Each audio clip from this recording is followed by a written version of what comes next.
ಡಿ.ಕೆ. ಶಿವಕುಮಾರ್ ಮುಖ್ಯಮಂತ್ರಿ ಆಗೇ ಆಗ್ತಾರೆ, ನನ್ನ ಮಾತಿಗೆ ಬದ್ಧ ಅಂತ ಶಾಸಕ ಇಕ್ಬಾಲ್ ಹುಸೇನ್ ಮತ್ತೆ ಹೇಳಿಕೆಯನ್ನು ಕೊಟ್ಟಿದ್ದಾರೆ. ಜನವರಿ 6 ಅಥವಾ 9 ಅಂತ ದಿನಾಂಕವನ್ನ ಹೇಳೋದಿಲ್ಲ. ಶರಣರು ಕೊಟ್ಟಿರುವಂತಹ ದಿನಾಂಕವನ್ನ ಈ ಹಿಂದೆ ಹೇಳಿದ್ದೆ. ನಾನು ದೇವರನ್ನ ನಂಬಿದ್ದೇನೆ, ಕಾಯ್ತಾ ಇದ್ದೇನೆ. ಡಿ.ಕೆ. ಪರ ಶಾಸಕ ಇಕ್ಬಾಲ್ ಹುಸೇನ್ ಮತ್ತೆ ಬ್ಯಾಟಿಂಗ್.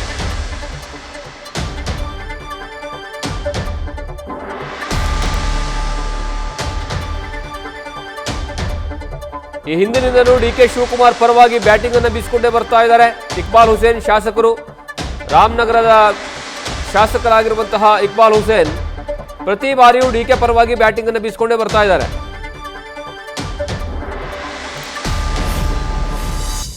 ಸುಮ್ಮನೆ ವಿನಾಕಾರಣ ನಾನು ಏನೂ 6ನೇ ತಾರೀಕು 9ನೇ ತಾರೀಕು ಅಂತ ಹೇಳಲ್ಲ. ಶರಣರು ಯಾರು ಆ ಶಕ್ತಿಯನ್ನು ಭಗವಂತದಿಂದ ಪಡ್ಕೊಂಡಿದ್ದಾರೆ, ಅವರ ಒಂದು ಗುಣಗಾನದಿಂದ, ಅವರ ಒಂದು ಸ್ಪಷ್ಟನೆಯಿಂದ ನಾನು ಆ 6ನೇ ತಾರೀಕು 9ನೇ ತಾರೀಕು ಅನ್ನೋದನ್ನು ನಾನು ಕೊಟ್ಟಿದ್ದೀನಿ. ಇದು ನನ್ನ ವೈಯಕ್ತಿಕವಾದಂಥ ಒಂದು ಅಭಿಪ್ರಾಯ ಅಲ್ಲ. ಇದು ಯಾರೋ ಶಿವಶರಣರು ಯಾರಿಗೆ ಭಗವಂತ ಆ ಒಂದು ಶಕ್ತಿ ಕೊಟ್ಟಿದ್ದಾನೆ ಅವರ ಒಂದು ಹೇಳಿಕೆ ಮೇಲೆ ನಾನು 6 ತಪ್ಪಿದ್ರು 9ನೇ ತಾರೀಕು ನಮ್ಮ ನಾಯಕರಾದಂಥ ಡಿ.ಕೆ. ಶಿವಕುಮಾರ್ ಅವರು CM ಆಗ್ತಾರೆ ಅಂತ ಹೇಳಿದ್ದೀನಿ. ಆ ನಿಲುವಿಗೆ ನಾನು ಇವತ್ತೆಲ್ಲ ನಾನು ಕೊನೆಯವರೆಗೂ ಕೂಡ ನಾನು ಬದ್ಧವಾಗಿರ್ತೀನಿ.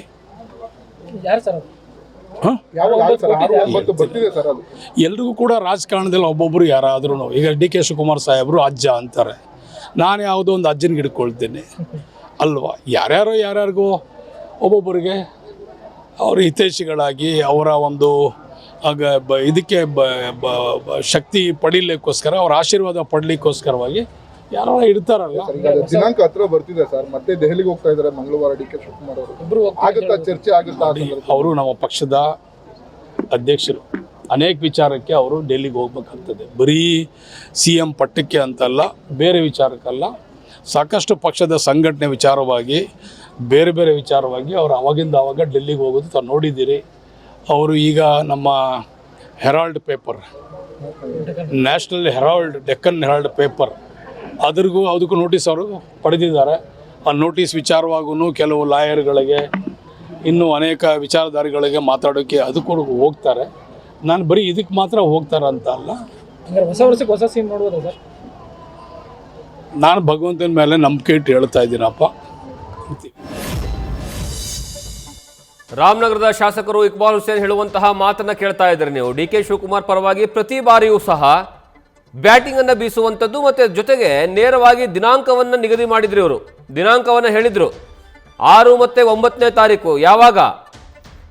ಜನವರಿ 6 ಮತ್ತು 9ನೇ ತಾರೀಕು ಒಳಗಾಗಿ CM ಆಗ್ತಾರೆ, ಅವಾಗ CM ಆಗ್ತಾರೆ ಅನ್ನುವಂಥ ಸ್ಟೇಟ್ಮೆಂಟನ್ನು ಕೊಟ್ಟಿದ್ರು. ಅದಕ್ಕೆ ಡಿ.ಕೆ. ಶಿವಕುಮಾರ್ ಸಹ ಖಾರವಾಗಿ ಪ್ರತಿಕ್ರಿಯೆಯನ್ನು ಕೊಟ್ಟಿದ್ರು.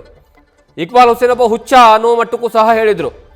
ಈಗ ಇಕ್ಬಾಲ್ ಹುಸೇನ್ ಮತ್ತೆ ಅವರ ಹೇಳಿಕೆಯನ್ನು ಸಮರ್ಥಿಸಿಕೊಳ್ಳುವಂತಹ ಕೆಲಸವನ್ನ ಮಾಡ್ತಾ ಇದ್ದಾರೆ. ಹೌದು, ನನ್ನ ಹೇಳಿಕೆಯನ್ನು ಸಮರ್ಥಿಸಿಕೊಳ್ತೀನಿ, ನನಗೆ ಒಬ್ಬ ಅಜ್ಜ ಇದ್ದಾರೆ, ಅವ್ರ ಮೂಲಕವಾಗಿ, ಅಂದರೆ ಶರಣರು ಹೇಳುವಂತಹ ರೀತಿಯಲ್ಲಿ ಅವ್ರ ಮೂಲಕವಾಗಿ ನನಗೇನಂದರೆ ಒಂದು ನಂಬಿಕೆ ಇದೆ, ಆ ಕಾರಣಕ್ಕಾಗಿ ನಾನು ಹೇಳಿದ್ದೀನಿ.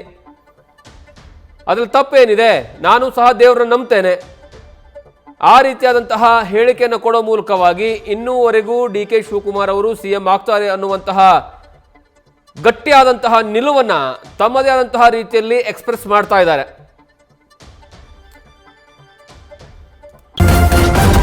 ನ್ಯೂಸ್ ಫಸ್ಟ್, ನಿರ್ಭೀತಿಯಿಂದ ನಿಮ್ಮ ಪರವಾಗಿ.